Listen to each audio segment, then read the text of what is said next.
That afternoon, I learned that some wounds don't bleed. They freeze you from the inside. My name is Lucía Altamirano. I'm 54 years old, and for 30 years I carried a weight I thought was love. But that day, at my son's 8th birthday party, I understood that silence can kill you slower than any knife. I need to tell you this story, not because I want your pity, but because maybe, somewhere, there's a woman sitting at her kitchen table right now, swallowing words she should be saying. And if my voice reaches her, then these 30 years of silence will finally mean something. It started with a coffee mug, a simple white mug with a small chip on the handle. I bought it at a yard sale 3 weeks after I married Daniel.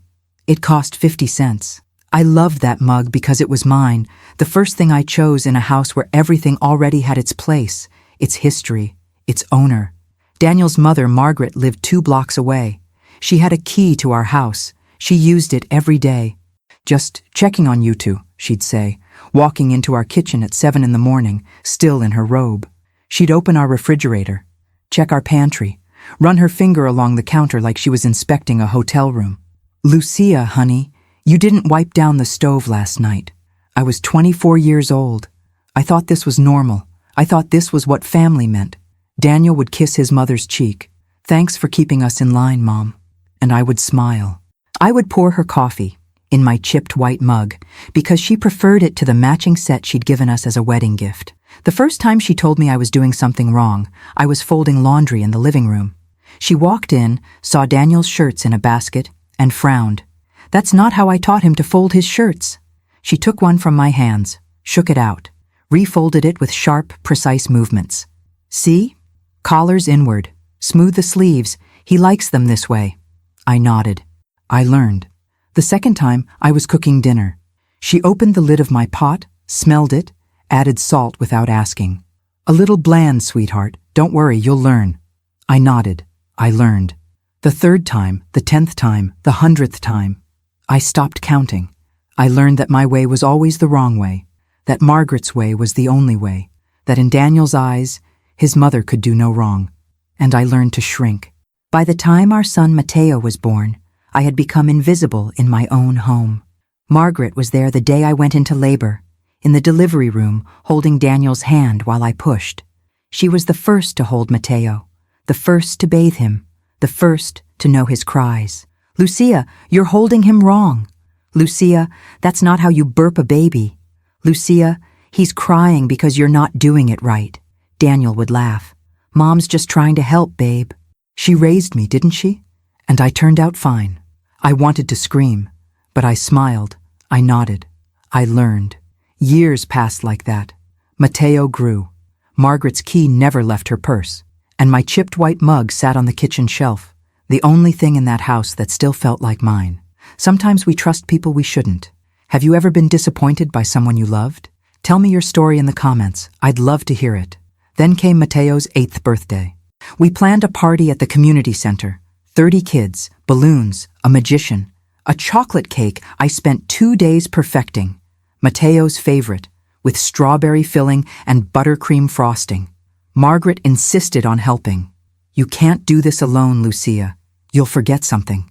I didn't want her there. But Daniel said, "Mom just wants to be involved. It's her grandson's birthday." So she came early.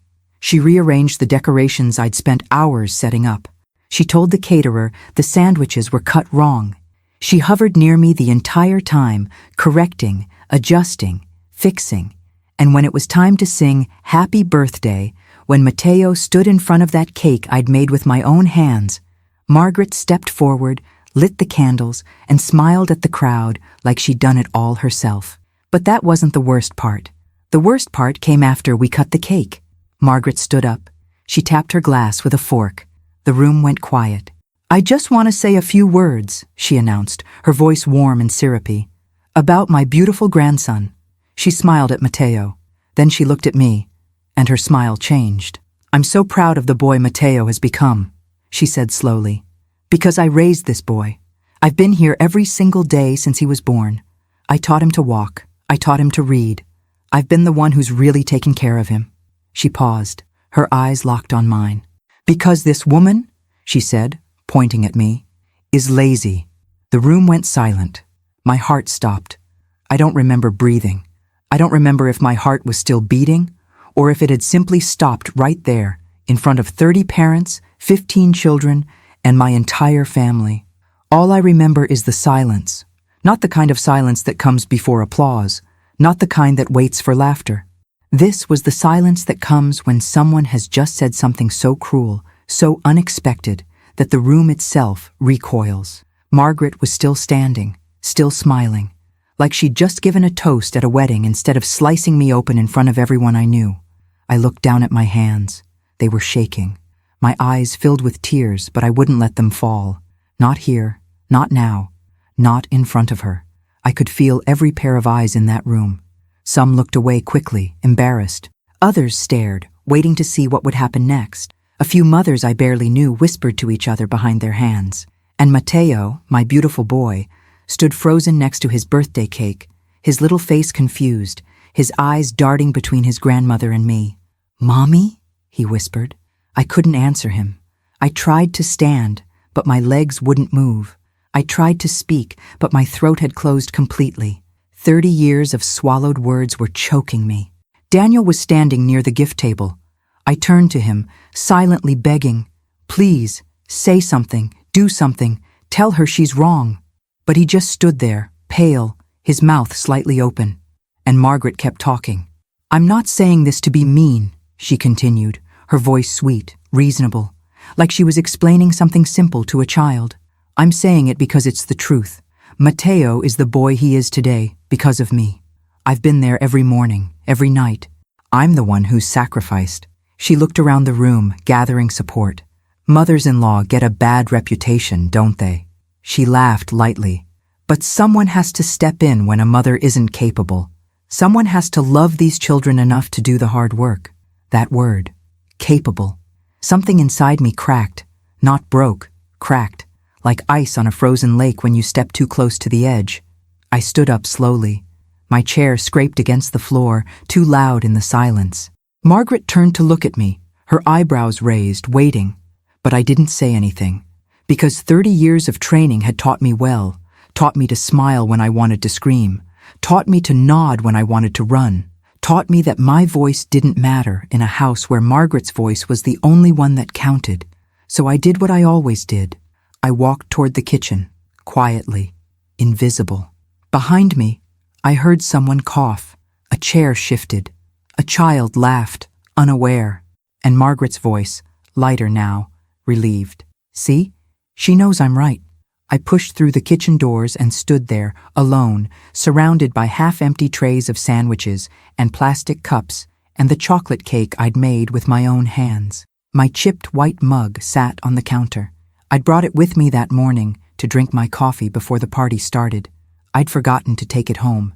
I picked it up, held it in both hands, and finally, I let myself cry. Not loud, not dramatic. Just silent tears that ran down my face and dripped onto my dress. I thought about Matteo's face when she said those words. I thought about Daniel, standing there, saying nothing. I thought about all the years I'd spent trying to be good enough, quiet enough, small enough to fit into a family that never wanted me in the first place. I thought about my mother, who died when I was 19. She used to tell me, "Lucía, never let anyone make you feel like a guest in your own life." Oh, but that's exactly what I'd become. A guest in my own marriage, a guest in my own home, a guest at my own son's birthday party. I heard footsteps behind me. I quickly wiped my face, straightened my shoulders, prepared to apologize for leaving, for making a scene, for being too sensitive, for existing. But it wasn't Margaret. It was Daniel. He stood in the doorway, his hands in his pockets, his face pale and tired. For a long moment, neither of us spoke. "Lucía," he finally said. His voice was quiet, strained. She didn't mean it like that. I stared at him. She gets emotional about Matteo. You know how she is." I kept staring. "She loves you. She's just protective." I set down the mug very carefully on the counter. "Protective," I repeated. My voice sounded strange, flat, like it belonged to someone else. "Yeah." He took a step closer. "She's been helping us for years, babe. Sometimes she says things the wrong way. The wrong way. Lucía, come on." He sighed. "Don't make this a big thing. It's Mateo's birthday. Can we get through today? I looked at my husband, really looked at him, and I realized something that made my chest ache. He wasn't going to defend me. Not today. Not ever. Because in his eyes, his mother had already won 30 years ago. Okay, I whispered. Relief flooded his face. Thank you. I knew you'd understand. He turned to leave, then stopped. Oh, and Lucía? Maybe don't mention this to anyone. You know how people gossip. Let's just move on. Then he walked back out to the party, and I stood there, alone, holding my chipped white mug, understanding for the first time that I had spent 30 years disappearing. But what I didn't know, what none of us knew, was that Daniel had heard every word his mother said, and he was done being silent too. As I tell you this, I wonder where you're listening from. Write your city below so I can feel a little closer to you. I didn't go back to the party right away. I stood in that kitchen for what felt like hours, though it was probably only 5 minutes. I could hear the noise from the other room. Children laughing, adults chatting, the magician asking for a volunteer, life going on as if nothing had happened, as if I hadn't just been publicly humiliated by the woman who was supposed to be my family. I splashed cold water on my face, fixed my makeup in the reflection of the microwave door, practiced my smile. When I finally walked back out, no one looked at me directly. A few women gave me sympathetic glances, then quickly looked away. Margaret was sitting at the head table, holding Mateo on her lap, whispering something in his ear that made him giggle. My son, on her lap, like I didn't exist. I sat down at the far end of the table, next to Daniel's cousin Maria, who squeezed my hand under the table but said nothing. And I wondered, when did this become my life? There was a time, you see, when things were different. When I first met Daniel, I was 23 years old, working as a receptionist at a dental office. He came in for a cleaning, smiled at me with that easy, confident smile, and asked me to dinner before he even sat in the dentist's chair. I'm going to marry you, he told me on our 3rd date. I laughed. You don't even know me. I know enough, he said. I know you're kind. I know you're beautiful. I know you make me feel like the best version of myself. We were married 6 months later. Margaret cried at the wedding. Happy tears, I thought at the time. She hugged me and whispered, "Welcome to the family, sweetheart. I've always wanted a daughter." I believed her. For the first few months, it was wonderful. She'd come over with casseroles and advice. She'd tell me stories about Daniel as a boy, how he used to hide his vegetables under his napkin, how he cried during sad movies, how he always needed 3 goodnight kisses before bed. I thought we were bonding. I thought I was gaining a mother after losing mine. But slowly, so slowly I didn't even notice, things began to change. The casseroles came with criticism. This is how I make it. You might want to try it this way next time. The advice became instruction. Daniel doesn't like his eggs scrambled that way. Let me show you. The stories became comparisons. I used to iron all his shirts by hand. But I suppose you're busy. And the key, oh, that key. Just in case of emergencies, she said when she made her copy. You never know when you might need help. But emergencies in Margaret's world meant every day, every morning, every decision. I remember the exact moment I realized I'd made a mistake. It was 3 months after the wedding. I came home from work early and found Margaret in my bedroom, organizing my closet. "Oh, Lucía," she said, not even startled. "I was just putting things in order. You've been so busy, and I know how Daniel likes things neat." She'd rearranged everything. My dresses were grouped by color, my shoes were lined up military style. Even my underwear drawer had been reorganized. I stood in the doorway of my own bedroom, watching this woman handle my most personal belongings, and I couldn't find the words to tell her to stop. "Thank you," I whispered instead. She smiled. That's what mothers are for. But she wasn't my mother. And that night, when I tried to talk to Daniel about it, he kissed my forehead and said, "She's just trying to help, babe. She loves us." I learned that day that Daniel came with an instruction manual, and Margaret held the only copy. Over the years, I watched myself disappear piece by piece. My cooking wasn't right, so Margaret made dinner 4 nights a week. My cleaning wasn't thorough, so Margaret came over every Saturday to help. My parenting wasn't good enough, So Margaret stayed every afternoon after Mateo was born to show me how. And Daniel, my husband, my partner, the man who promised to love and protect me, Daniel stood by and let it happen. Because to him, this was normal. This was love. His father had died when Daniel was 12. Margaret raised him alone. And in Daniel's eyes, his mother was a saint who sacrificed everything for him. How could I compete with a saint? I couldn't. So I stopped trying. I became quiet, agreeable, grateful for the help I never asked for. I became exactly what Margaret wanted me to be: a vessel for her grandson, a housekeeper she could supervise, a daughter-in-law who knew her place. But that day, at Mateo's 8th birthday party, something shifted. Maybe it was the way she looked at me when she called me lazy. Maybe it was the silence from the crowd. Maybe it was seeing my son's confused face. Or maybe it was just 30 years of swallowed words finally rising to the surface. I sat at that table, watching Margaret play Grandmother of the Year, and I felt something I hadn't felt in a very long time. Anger. Not the hot, explosive kind. The cold, clear kind. The kind that burns slow and steady until it forges you into something harder. I looked at Daniel. He was talking to his uncle, laughing at some joke, pretending everything was fine. I looked at Mateo. He was eating cake now, chocolate all over his face, happy again. I looked at my chipped white mug, still sitting on the kitchen counter through the open door. And I made a decision. I didn't know what I was going to do yet, but I knew I couldn't keep living like this. I couldn't keep disappearing. The party ended an hour later. Parents collected their children. The magician packed up his tricks. Margaret stayed to help clean up, of course, directing me on how to properly fold the tablecloths. "Lucía, you're doing it wrong. Here, let me—" "I've got it," I said quietly. She stopped, looked at me with surprise. I said, "I've got it."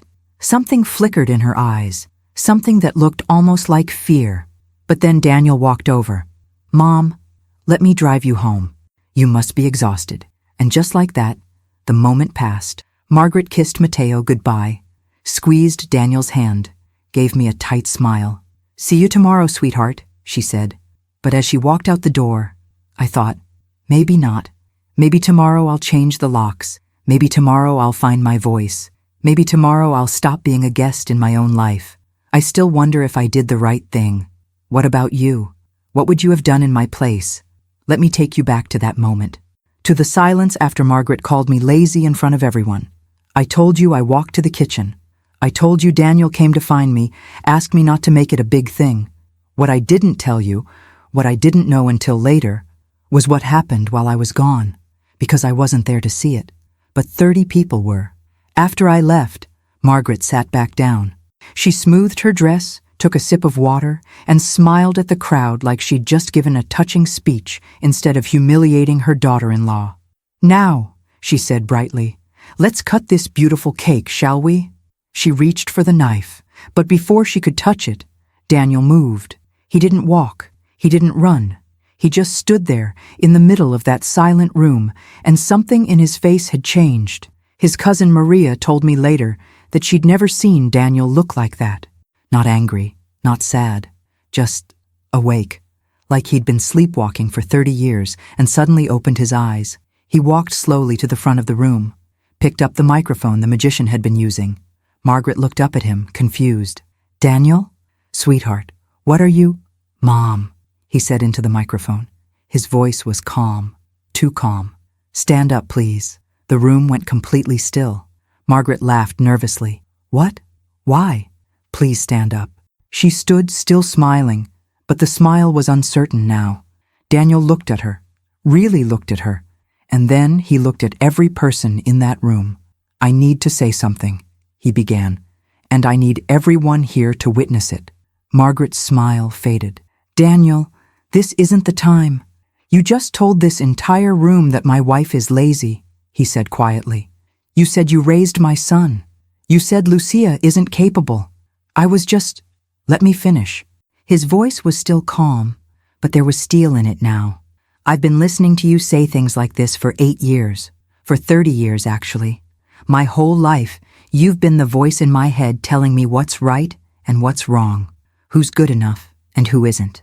He paused, looked toward the kitchen door where I'd disappeared. And I let you do the same thing to my wife. Margaret's face went pale. Daniel, you're embarrassing me. You're embarrassed? His voice rose slightly. You just humiliated the mother of my child in front of our entire community, and you're embarrassed? People were staring now. Some looked uncomfortable. Others leaned forward, unable to look away. Mateo stood near his cake, his small hands gripping the edge of the table. Daniel knelt down in front of him, spoke into the microphone so everyone could hear. Mateo, who makes your breakfast every morning? Mateo's voice was small. Mommy. Who helps you with your homework every night? Mommy. Who stays up with you when you're sick? Who reads you stories? Who knows that you're afraid of thunderstorms and sleeps next to your bed when it rains? Mateo's eyes filled with tears. Mommy. Daniel stood back up, turned to face his mother. Lucía wakes up at 5:30 every morning, he said into the microphone. She makes Mateo's lunch. She drives him to school. She works 8 hours as a receptionist, then picks him up, takes him to soccer practice, helps him with homework, makes dinner, gives him a bath, reads him 3 stories, never 2, always 3, and tucks him in. His voice cracked slightly. And then, after Mateo is asleep, she cleans the kitchen. She does the laundry. She prepares everything for the next day. And she does this every single day, without complaining, without asking for recognition.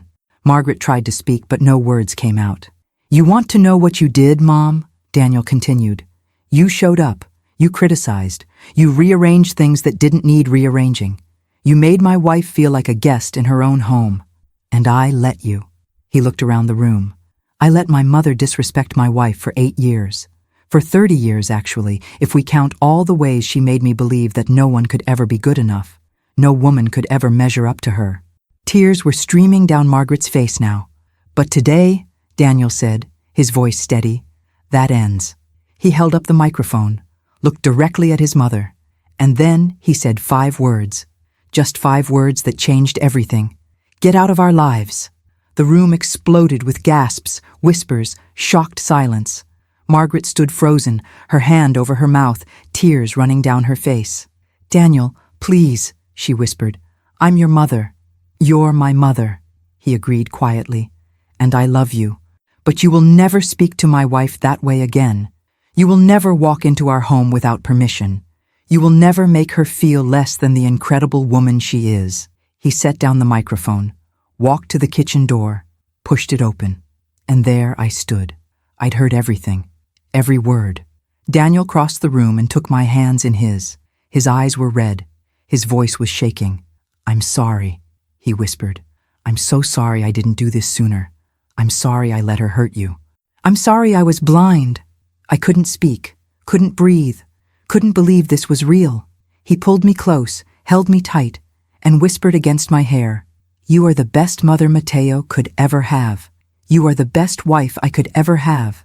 And I should have said that every single day for the last 8 years. When I finally looked up, Margaret was gone. The party was over. But something else, something broken and toxic and suffocating, was finally over too. Mateo ran to me, wrapped his arms around my waist and said, I love you, Mommy. You're the best mommy in the whole world. And I finally let myself believe it. The days after Mateo's birthday party were the quietest of my life.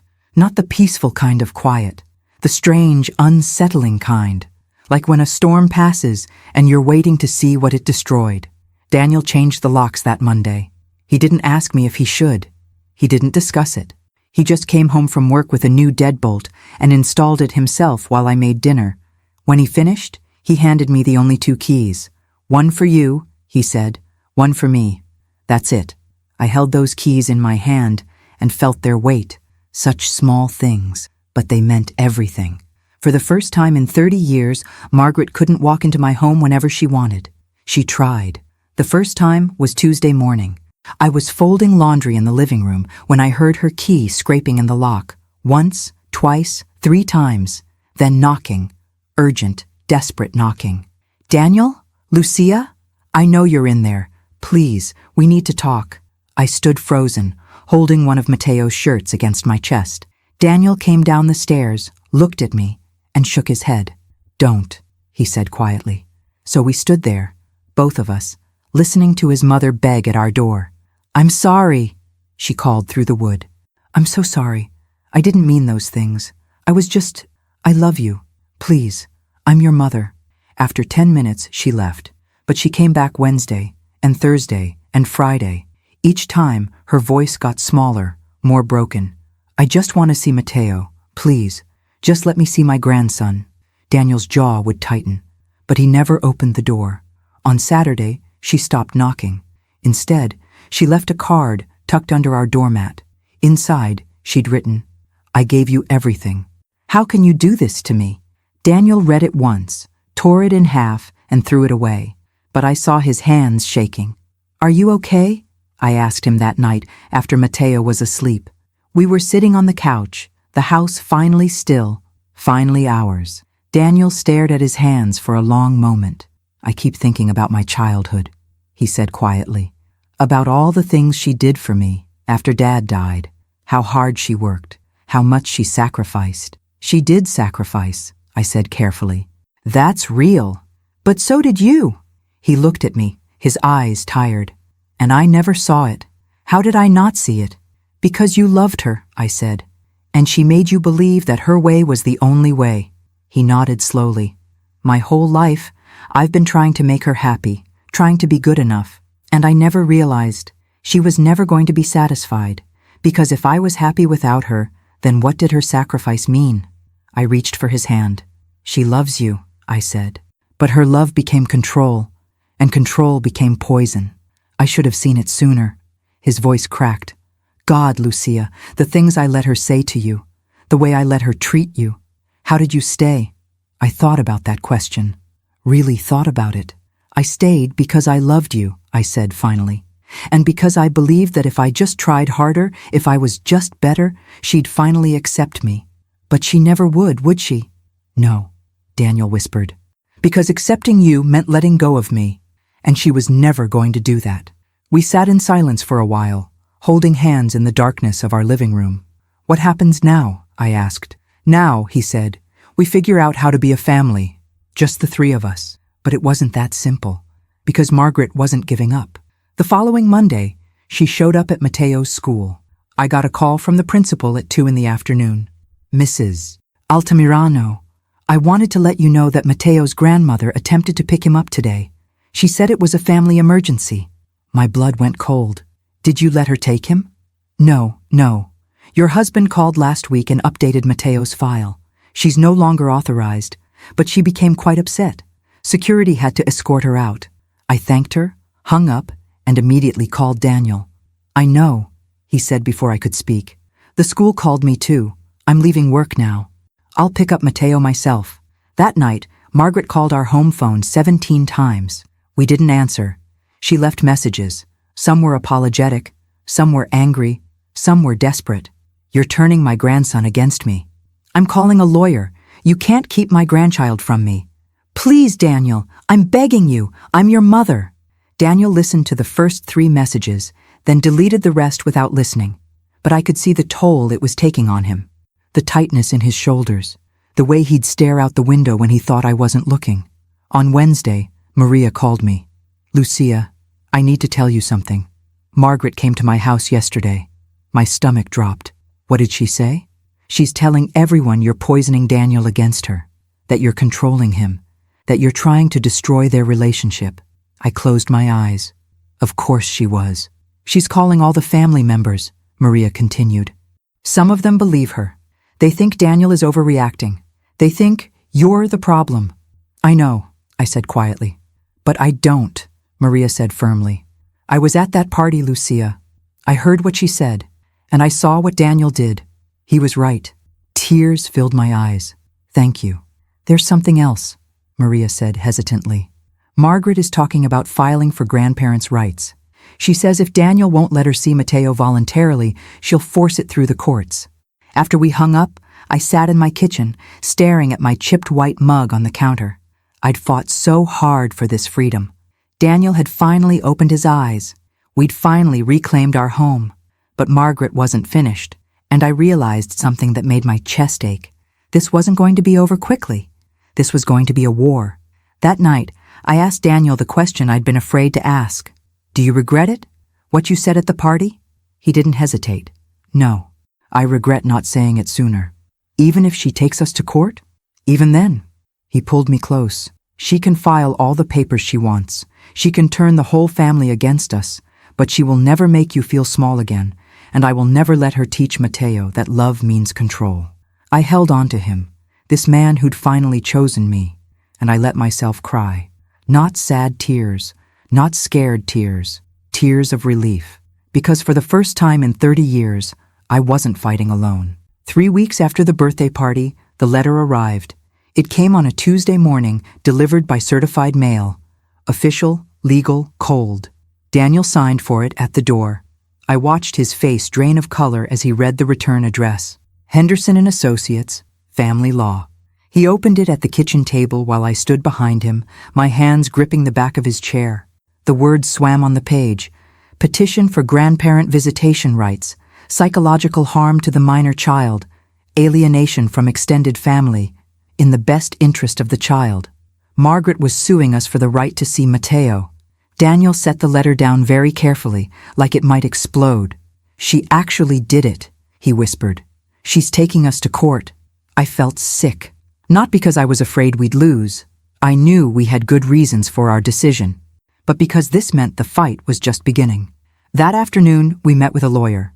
Her name was Patricia Owens, a woman in her 60s with kind eyes and a firm handshake. She read Margaret's petition carefully, then looked at us over her glasses. This is going to be difficult, she said.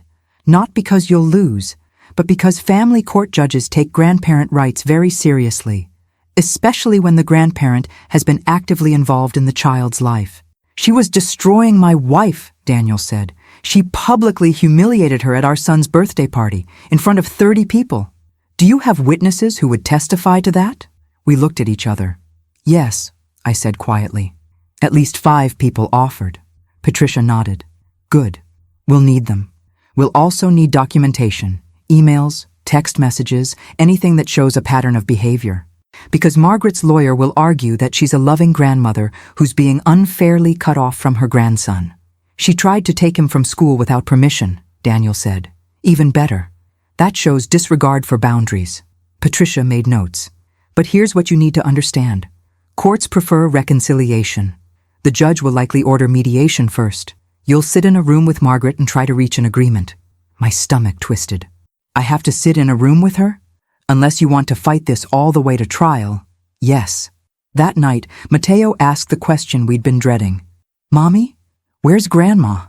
We were sitting at the dinner table, just the 3 of us, like it had been for 3 weeks. I looked at Daniel. He looked at me. Grandma is taking a break, Daniel said carefully. Sometimes adults need time apart. Did I do something wrong? Mateo's voice was so small. My heart broke. No, baby. No. You didn't do anything wrong. Then why can't I see her? His eyes filled with tears. I miss her. She always brings me cookies, and she taught me how to play checkers, and she tells me stories about when Daddy was little. Daniel knelt beside his chair. I know you miss her, buddy, and it's okay to miss her. She loves you very much. Then why? Because sometimes, I interrupted gently, people we love hurt other people we love. And when that happens, we have to make hard choices to protect our family. Did Grandma hurt you? I swallowed hard. Yes. Did she say sorry? Not really. Mateo thought about this.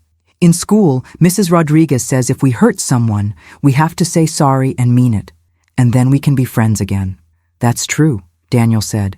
And maybe someday Grandma will understand that. But right now, we need some space. Mateo nodded slowly, but I could see the confusion in his eyes, the sadness. That night, after he was asleep, I found Daniel in the garage, sitting on the floor next to his workbench. He was holding something in his hands, a small wooden car, painted blue, with crooked wheels. I made this when I was 7, he said without looking up. My dad had just died. Mom helped me build it, held my hand while I used the saw, painted the wheels with me. He turned it over in his hands. She was a good mom, Lucía. She really was. After Dad died, she worked 2 jobs to keep our house. She never missed a school play or a baseball game. She made me feel safe when the world felt scary. I sat down beside him on the cold concrete floor. I know, I said. So how did that woman become this woman? How did love turn into control? How did protection turn into poison? I didn't have an answer. Maybe, I said slowly, she was so afraid of losing you, like she lost your father, that she tried to hold on too tight. And she's been holding on so long, she doesn't know how to let go. Daniel was quiet for a long moment. The mediation is in 2 weeks, he said finally. Are you ready for that? No, but I'll do it. She's going to cry. She's going to apologize. She's going to say she's changed. I know. And part of me, his voice cracked, part of me wants to believe her, because she's my mom, and I remember who she used to be. I took his hand. Then maybe, I said carefully, we see what she has to say. We listen. And if she's really willing to change, if she's willing to respect boundaries, maybe we can find a way forward. And if she's not, then we protect our family, no matter what it costs. The mediation took place in a small, sterile conference room at the courthouse. Margaret arrived early. I saw her through the window, sitting with her lawyer, dabbing her eyes with a tissue. She'd lost weight. Her face looked drawn, older. When we walked in, she stood up immediately. Daniel, she breathed. Lucía. Mom. Daniel's voice was neutral. We all sat down. The mediator, a calm woman named Dr. Sharon Mills, explained the process. We're here to see if we can reach an agreement without going to trial. Mrs. Brennan, you've petitioned for visitation rights with your grandson. Mr. and Mrs. Altamirano, you've declined contact. Let's start by having each of you explain your perspective. Margaret went first. She talked for 15 minutes, crying through most of it, about how much she loved Mateo, how she'd been there since he was born, how Daniel was her only child and Mateo was her only grandchild, how she'd devoted her life to family. I made a mistake, she said, looking directly at me. What I said at the party, it was wrong. I was stressed. I didn't mean it. I'd had wine at lunch. I wasn't thinking clearly. The wine excuse was new and false. I'd been there all day. She hadn't had anything to drink. I'm begging you, she continued. Please, I'm an old woman. Mateo is all I have. Don't take him from me. Dr. Mills turned to us. Mr. and Mrs. Altamirano? Daniel took a deep breath.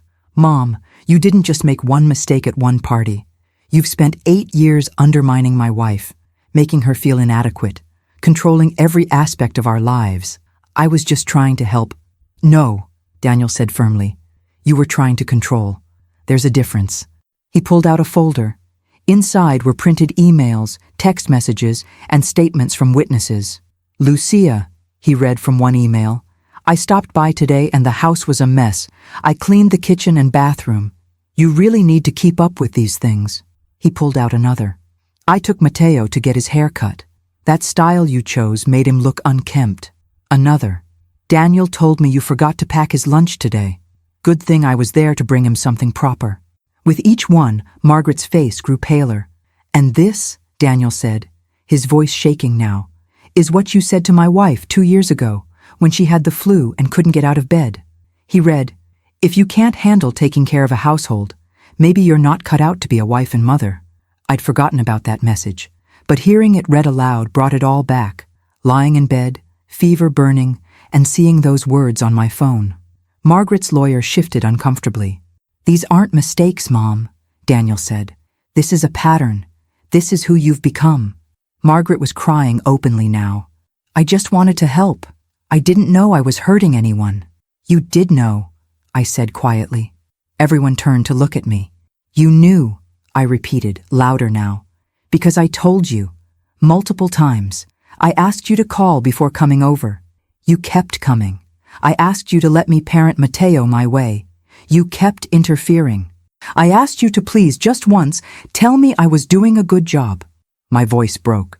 And you looked me in the eye and said, when you do a good job, I will. Margaret stared at me, speechless. So no, I said. I don't believe you didn't know. I believe you didn't care. The room was silent. Dr. Mills cleared her throat. Mrs. Brennan, do you understand why your son and daughter-in-law feel this way? Margaret wiped her eyes. Yes, she whispered. Are you willing to attend therapy, to work on respecting boundaries? Margaret looked at her lawyer, who nodded. Yes, she said. I'll do whatever it takes. Dr. Mills turned to us. Would you be willing to allow supervised visits while Mrs. Brennan works on these issues? I looked at Daniel. He looked exhausted, torn. We need to talk about it, he said finally. That night, we sat at our kitchen table, the same table where this all began, and tried to decide. She said she'll change, Daniel said. Maybe she means it. She said that before, I reminded him. I know.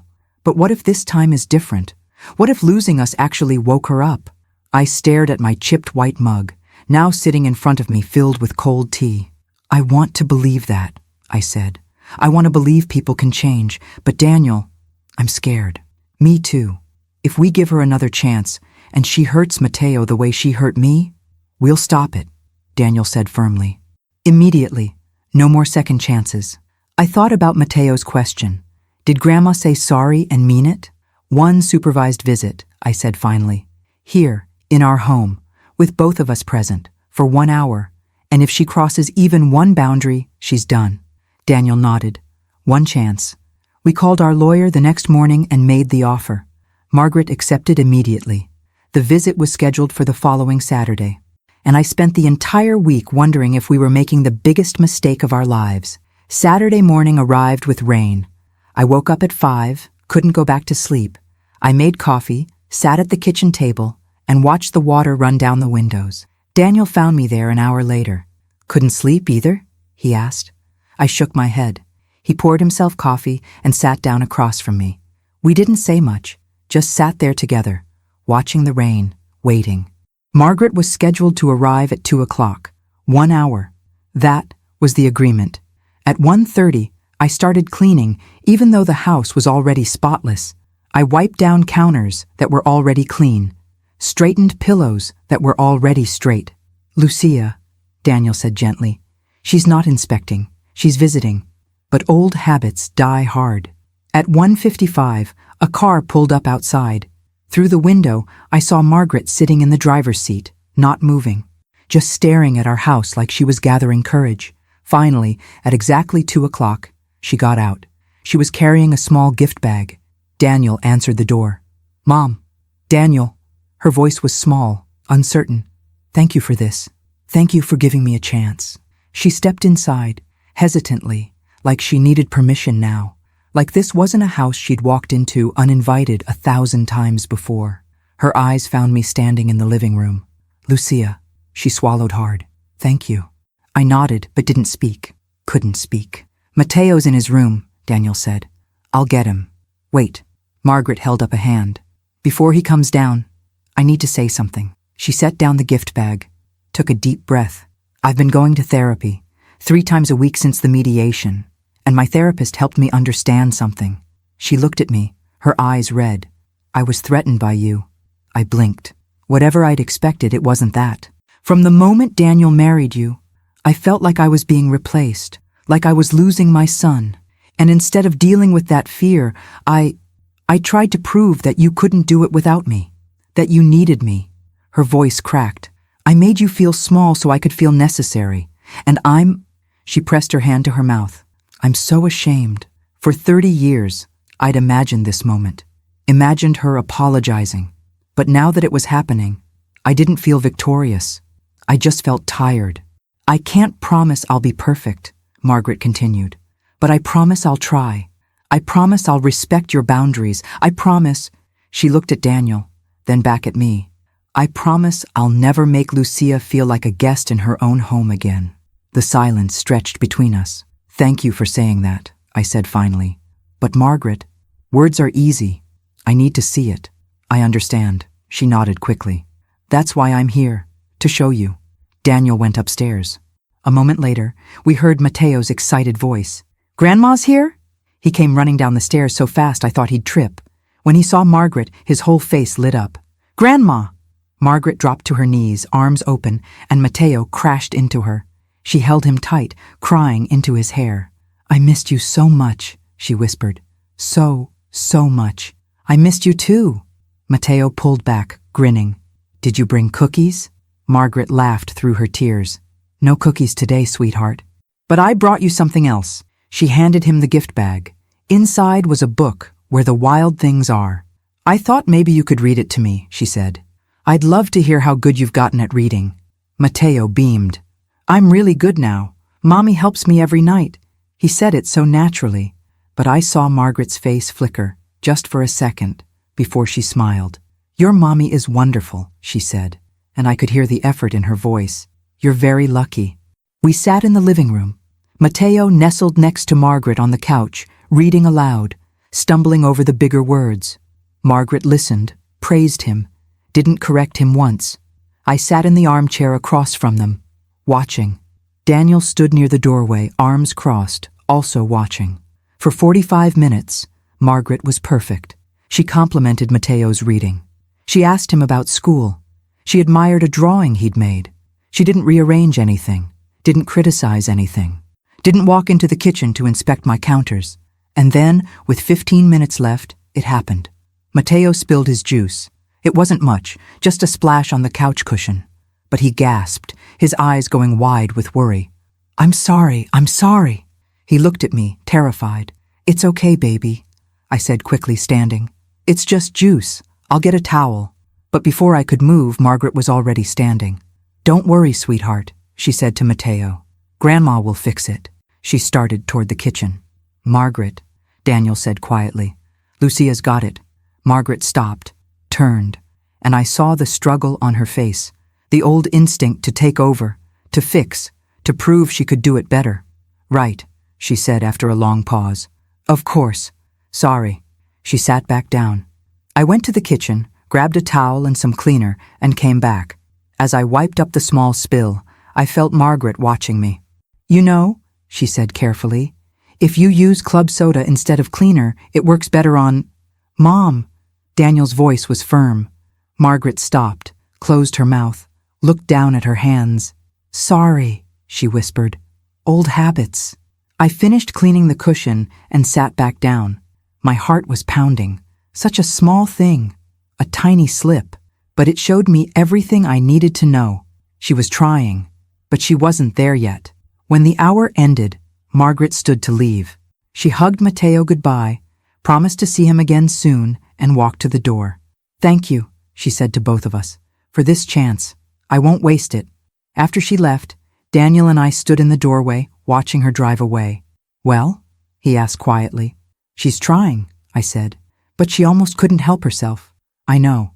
The club soda comment. The automatic move to fix the spill. I know. We were quiet for a moment. Do we give her another visit? Daniel asked. I thought about it.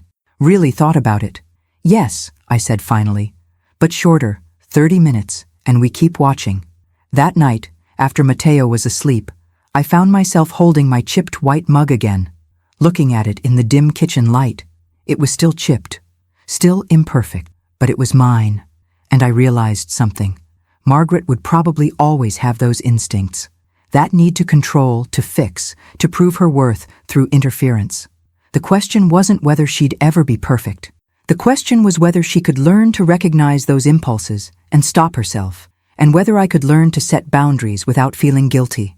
Over the next 3 months, we had 6 more supervised visits.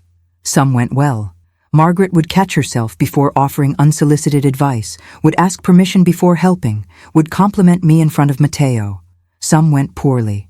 She'd slip back into old patterns, reorganizing Mateo's toys to help, commenting that dinner could use more seasoning, mentioning how she used to do things. Each time she slipped, Daniel would gently correct her. And each time, I'd see the flash of defensiveness in her eyes before she apologized. But she kept coming back, kept trying, and slowly, so slowly I almost didn't notice, things began to shift. One afternoon, Mateo asked if he could go to Grandma's house. Just for a little while, he said. She has new checkers, and she wants to teach me a new game. I looked at Daniel. He looked at me. What do you think? He asked. My first instinct was to say no, to keep control, to protect. But then I realized I'd become the one holding too tight. 2 hours, I said. And you call us when you get there and when you're ready to come home. Margaret's face, when we told her, was pure joy. Thank you, she whispered. I promise I'll take good care of him. We know you will, Daniel said. But Margaret, no undermining Lucia. No comments about how we do things differently. Mateo comes home having had fun with his grandma. Nothing more. Nothing more, she agreed. Those 2 hours were the longest of my life. I paced. I cleaned. I checked my phone every 5 minutes. He's fine, Daniel kept saying. She loves him. She won't hurt him. I know, You're scared of losing control. I stopped pacing, looked at him. Is that what I'm doing? A little, he said gently. And I get it. After everything she did, trusting her feels impossible. But Lucía, we can't keep Mateo from his grandmother forever. Not if she's really trying to change. He was right. I knew he was right. When Margaret brought Mateo home exactly 2 hours later, he was grinning, carrying a stick of rock candy she'd bought him. We had the best time, he announced. Grandma let me win at checkers twice. I most certainly did not, Margaret said with mock indignation. You won fair and square. She looked at me, and I saw something in her eyes I'd never seen before. Respect, maybe even gratitude. Thank you, Lucía, she said quietly, for trusting me. After she left, I realized my hands weren't shaking anymore. Maybe, I thought, healing doesn't mean forgetting what happened. Maybe it just means learning to live with the scars. 6 months passed. 6 months of supervised visits that slowly became unsupervised, of phone calls that Margaret actually asked permission to make, of boundaries that she mostly respected. It wasn't perfect, but it was better. And then, one afternoon in October, everything changed again. I was at the grocery store when my phone rang, Margaret's name on the screen. My first instinct was still suspicion. Even after 6 months, I braced myself every time I heard her voice. Lucía? She sounded strange. Shaky. Are you busy? I'm shopping. What's wrong? A long pause. Then, can I see you? Just you. Not Daniel. Not Mateo. Just, I need to talk to you. Every alarm bell in my body went off. About what? Please. It's important. Against my better judgment, I agreed to meet her at a coffee shop downtown. She was already there when I arrived, sitting in a corner booth, a cup of tea cooling in front of her. She looked older than I'd ever seen her. Smaller somehow. I sat down across from her, my defenses up. What's this about, Margaret? She stared at her tea for a long moment. When she finally looked up, her eyes were red. I need to tell you something, she said quietly. And I need you to just listen. Can you do that? I nodded, wary. She took a deep breath. When Daniel was 12 years old, his father died. Heart attack. Sudden. One day he was there, the next he was gone. I knew this story. Daniel had told me. What you don't know, Margaret continued, her voice shaking, is that the week before he died, we'd had a terrible fight. The worst of our marriage. He'd lost his job, and I'd said awful things. Told him he wasn't man enough to take care of his family. Told him he was weak. Her hands trembled around the teacup. 3 days later, he had the heart attack, and with his last words, in the ambulance holding my hand, he said, I'm sorry I wasn't good enough. Tears spilled down her cheeks. He died thinking he'd failed me, and I've carried that for 32 years. I sat very still, not knowing what to say. After he died, I became obsessed with being enough, with proving I could handle everything. I worked 2 jobs. I kept the house perfect. I never missed a single thing in Daniel's life, because if I failed, if I wasn't perfect, then his death would be my fault. She wiped her eyes with a napkin. And then Daniel grew up, and he met you, and suddenly I wasn't needed anymore. Someone else was taking care of my son. Someone else was the woman in his life. And I panicked. Her voice dropped to a whisper. Because if I wasn't needed, then what was I? If I couldn't prove my worth through sacrifice, through control, through being indispensable, then who was I? She looked at me directly now. So I made you small. I made you feel inadequate. Because if you weren't good enough, then I was still necessary. And if I was still necessary, then maybe I wasn't the woman who killed her husband with cruel words. The coffee shop noise faded away. All I could hear was her breathing, ragged and painful. I'm not telling you this to make excuses, Margaret said. I'm telling you because my therapist said I need to be honest, not just about what I did, but why I did it. And the truth is, Lucía, I was drowning. And instead of asking for help, I tried to drag you down with me. I didn't realize I was crying until I tasted salt on my lips. What changed? I asked quietly. Why are you telling me this now? Margaret reached into her purse and pulled out a small journal, set it on the table between us. 2 weeks ago, my therapist asked me to write a letter to my husband, to say the things I never got to say. And when I finished, I realized something. She pushed the journal toward me. I've been punishing you for 30 years because I couldn't forgive myself. And that's not fair. That's not love. That's poison. I stared at the journal, but didn't touch it. I don't know how to make up for what I did to you, Margaret said. I don't know if you can ever forgive me, but I want you to know. I see you now. I see how hard you work, how much you love Daniel and Mateo, how strong you had to be to survive me. Her voice broke completely. You are an extraordinary mother, an extraordinary wife, and I'm sorry it took me losing everything to finally see it. We sat there in that coffee shop for a long time, two women who'd hurt each other, who'd been hurt by life, trying to find a way back to something like peace. I don't know if I can forgive you, I said finally. Not completely. Not yet. I know. But I'm willing to keep trying, for Mateo, for Daniel, and maybe for us too. Margaret nodded, tears streaming down her face. That's more than I deserve. I reached across the table and did something I never thought I'd do. I took her hand. We're both carrying things that are too heavy, I said quietly. Maybe we can help each other put them down. That night, I told Daniel about the conversation, about everything Margaret had shared. He sat on the edge of our bed, his face in his hands, and cried. I never knew, he whispered, about what she said to Dad, about what she's been carrying. She didn't want you to know. She was protecting you, by destroying you, by destroying herself first, I said. Hurt people, Daniel. She was drowning, and she took everyone down with her. He looked up at me. Are you really going to forgive her? I thought about that question, really thought about it. I don't think forgiveness is one decision, I said slowly. I think it's 1,000 small decisions. Every time she respects a boundary, I choose to forgive. Every time she catches herself and apologizes, I choose to forgive. Every time she sees me as a person instead of a threat, I choose to forgive. I sat down next to him. She'll never be perfect, and I'll never forget what she did. But maybe we can build something new, something healthier. What if she slips again? Then we deal with it, with boundaries, with honesty, not with silence anymore.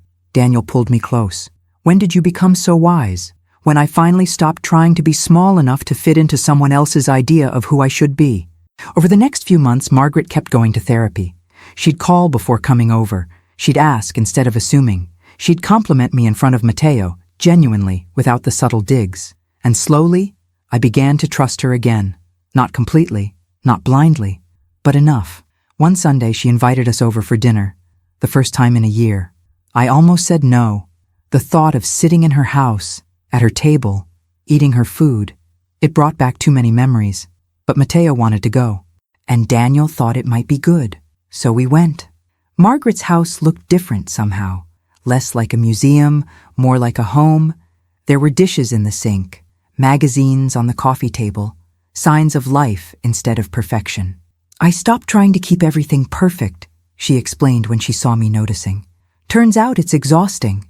She'd made pot roast, Daniel's favorite, but when she served it, she didn't hover, didn't watch to see if we liked it, didn't comment when I added salt. After dinner, while Daniel and Mateo played cards in the living room, Margaret and I cleaned the kitchen together. Can I ask you something? She said quietly, handing me a plate to dry. Sure. Do you ever wonder if you'd set boundaries sooner, if you'd stood up to me years ago? Would we have avoided all this pain? I thought about it while I dried the plate. Maybe, I said finally. But I wasn't strong enough then. I had to become strong enough, and that took time. I made that harder for you. Yes, you did. I set down the plate and looked at her. But you also taught me something important. What's that? That I'm stronger than I thought, that I can survive someone trying to break me, that my voice matters, even when someone's trying to silence it. Margaret's eyes filled with tears. I'm so sorry I had to be the villain in your story. You're not the villain anymore, I said. You're just human, flawed and complicated and trying to do better. Is that enough? It's a start. She smiled, a real smile, sad but genuine, and handed me another plate. And in that moment, drying dishes in Margaret's kitchen, I realized something profound. I'd spent 30 years trying to earn her approval, but I didn't need it anymore. I had Daniel's love. I had Mateo's trust. I had my own strength. And Margaret? She was learning to live with herself, to forgive herself, to be something other than perfect. Maybe that was enough for both of us. 2 years passed.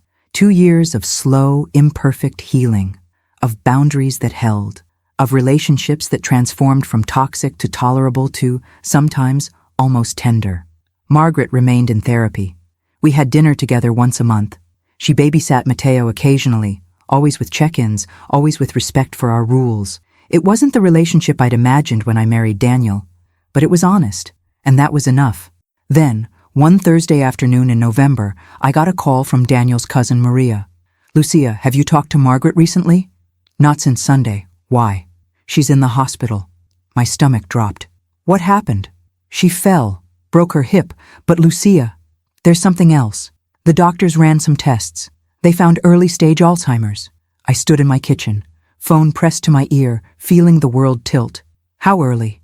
"Early enough that she's still mostly herself, but it's progressing. In a few years," Maria's voice trailed off. After we hung up, I sat down at the table, stared at my chipped white mug. Alzheimer's, the disease that steals you slowly, that erases memories, personality, self. Margaret, who'd spent her whole life trying to control everything, was going to lose control of her own mind. Life, it seemed, had its own sense of justice. Daniel came home early from work. We drove to the hospital together in silence. Margaret was awake when we arrived, propped up in bed, her leg in a cast. She looked small against the white sheets, fragile in a way I'd never seen her. "Daniel," she said when she saw us. Then her eyes found me. "Lucía, you came." "Of course we came," I said, surprised she'd think otherwise. The doctor came in shortly after, explained the diagnosis, the prognosis, the treatment options. Margaret listened quietly, her face calm, but I saw her hands gripping the sheets. After the doctor left, Daniel held his mother's hand. "We'll figure this out, Mom. We'll get you the best care. "I'm scared," she whispered. It was the first time I'd ever heard her admit fear. "I know," Daniel said, his voice breaking. "But we're here. We'll help you through this." Margaret looked at me then, really looked at me. "I don't want to be a burden," she said quietly. "Especially not to you, Lucía, after everything I put you through." I pulled a chair close to her bed and sat down. "You're not a burden," I said. "You're family." Her eyes filled with tears. Even after. Over the next few months, we learned what Alzheimer's meant in practical terms. Margaret could still live alone, but she needed help. Reminders for medications, someone to check on her daily. Eventually, someone to help with cooking, cleaning, basic tasks. Daniel wanted to hire a full-time caregiver, but the costs were staggering. "We could move her in with us," I said one night. Daniel stared at me. "Lucía, you don't have to." "I know I don't have to, but she needs help, and we have the space. After everything she did to you, you'd do that?" I thought about the woman Margaret had been, the woman she was now, the woman she was becoming, someone who would slowly forget all of it. "She spent 2 years trying to make amends," I said, "and she's facing the one thing she can't control.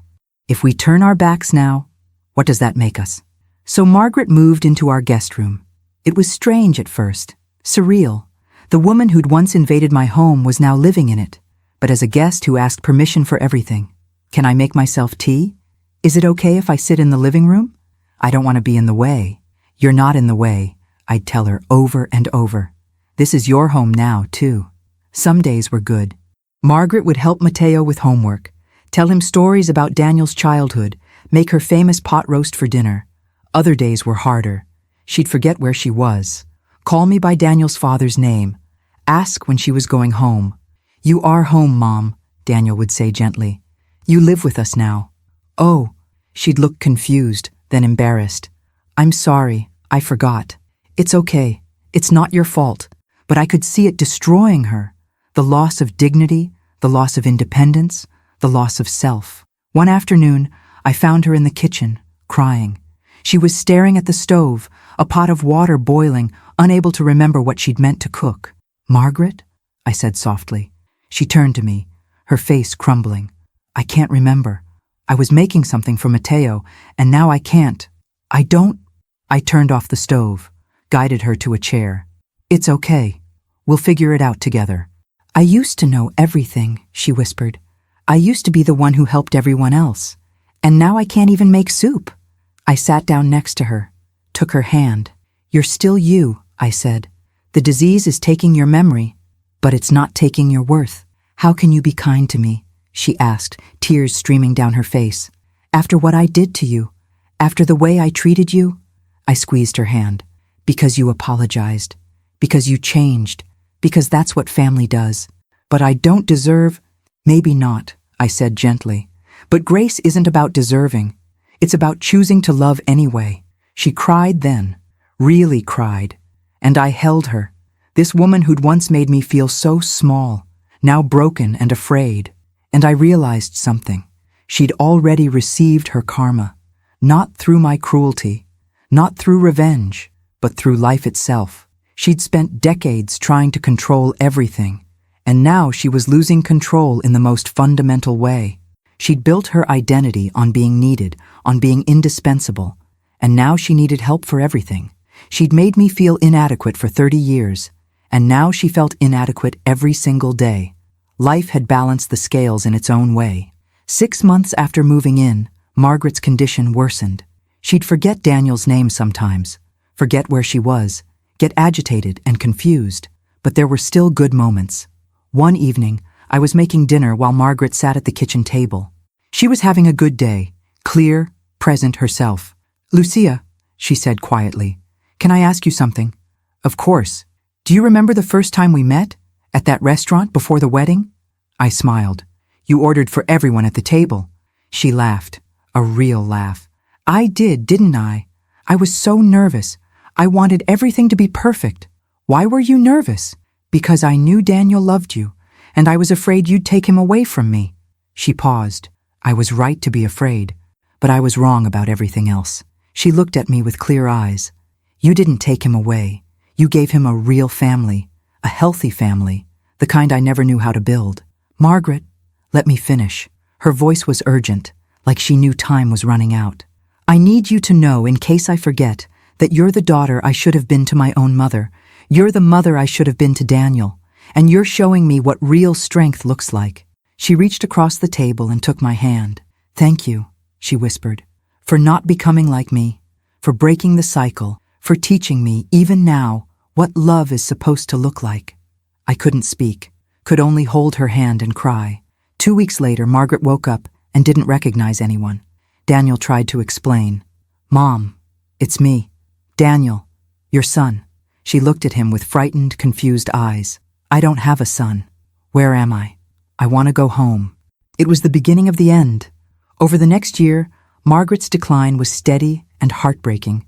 We hired additional help, converted the guest room into a proper care space, did everything we could to keep her comfortable and safe. Sometimes she'd have moments of clarity, brief windows where she'd remember us, smile, squeeze our hands. More often, she lived in a world we couldn't reach. But here's what I learned during that year. Caregiving is its own kind of justice. Every morning I helped Margaret brush her teeth. I remembered the mornings she'd criticized my housekeeping. Every evening I helped her change into pajamas. I remembered the times she'd reorganized my closet. Every time she forgot my name, I remembered all the times she'd made me feel invisible. I could have been cruel, could have reminded her of her past behavior, could have withheld care, withheld compassion. But I chose differently. Because I'd learned something Margaret never did until it was too late.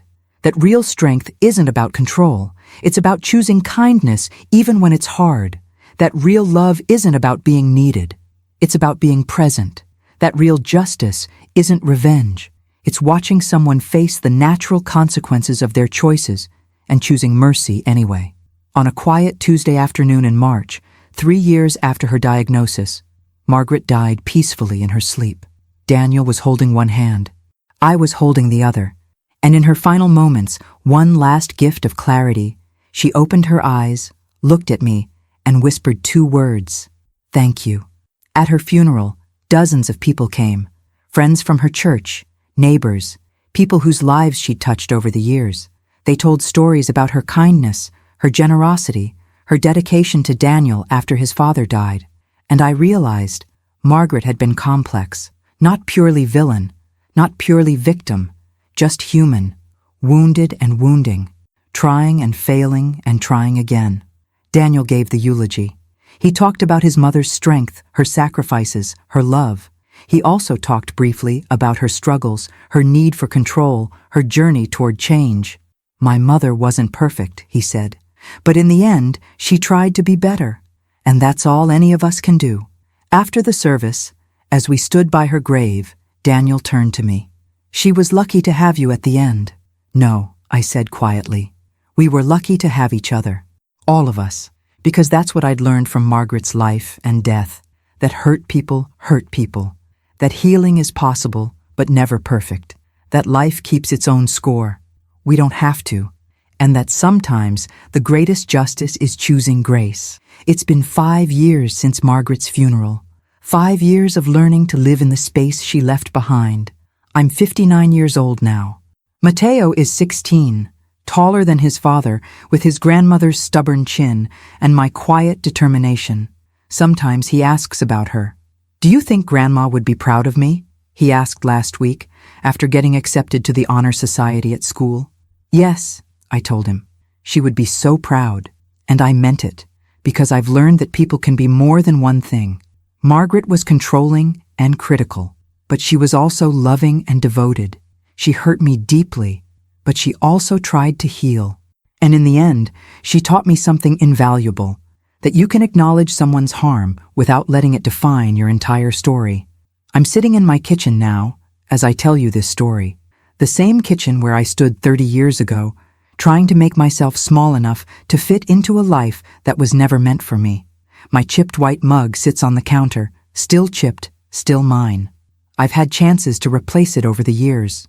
Daniel even bought me a beautiful new set for our anniversary. But I keep this one, not because I'm holding on to the past, but because it reminds me of something important, that broken things can still be useful, that imperfect things can still be beautiful, that sometimes the chips and cracks are what make something truly yours. Daniel comes into the kitchen now, kisses the top of my head, pours himself coffee. You okay? He asks, seeing me lost in thought. Just thinking. About Mom? About everything. He sits down across from me. We've had this kitchen to ourselves for 5 years now. No unexpected visits, no critical comments, no one but us. Sometimes I miss her. Not the Margaret who hurt me, but the Margaret who was trying. The Margaret who, at the end, looked at me with gratitude instead of judgment. Do you think we did the right thing? Daniel asks. Taking care of her those last years? Yes, I say without hesitation. Not because she deserved it, but because we chose it. And that choice made us better people. He nods slowly. She changed, didn't she? At the end? She did. But Daniel, I reach across the table and take his hand. So did we. We learned to set boundaries. We learned to demand respect. We learned that love without boundaries isn't really love at all. You taught me that, he says quietly. I would have let her keep hurting you forever if you hadn't finally stood up. We taught each other, I correct him. You found your voice too. Those 5 words at the party, they changed everything. We sit in comfortable silence, drinking our coffee, watching the morning light stream through the windows. This kitchen, this house, finally feels like ours. Not because Margaret is gone, but because we claimed it. Because we stopped being guests in our own lives. Last month, Mateo's girlfriend came over for dinner.